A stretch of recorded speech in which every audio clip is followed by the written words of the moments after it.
Good morning. Tara, ayusin natin yung mga pinamili namin. Ito na yung mga buto-buto.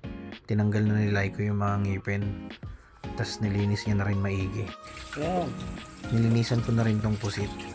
Iniwa-hiwa ko na rin ng by portion. Para kukuha lang kami pag magluluto.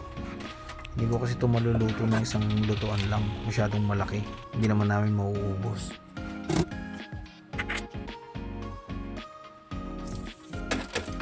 Napalinis rin ako bigla ng freezer. Medyo makapal na kasi yung yelo. Kailangan namin ng malaking space.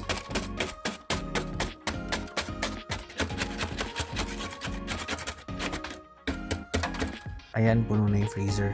Naka-organize na yan hanggang ilalim. Nakaparte-parte na rin siya ng plastic.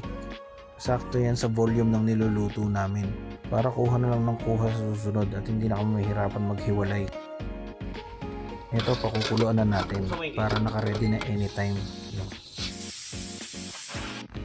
Yan, mga 15 minutes lang siya sa pressure cooker, okay na yan. Natimplahan ko na rin pala yan ng asin tsaka paminta. Ngayon, ihiwalay ko tong laman sa sabaw.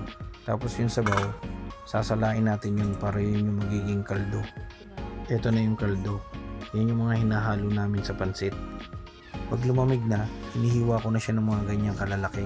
Tapos pinaghihiwa-hiwalay ko sa mga plastic. Para sa mga susunod na lulutuin, naka-ready na siya. May panglechong kawali, may panggisa rin. Tapos yung kaldo, nakahiwa-hiwalay din. Ito na lahat ng nagawa ko sa isang batch. Maraming salamat sa panonood.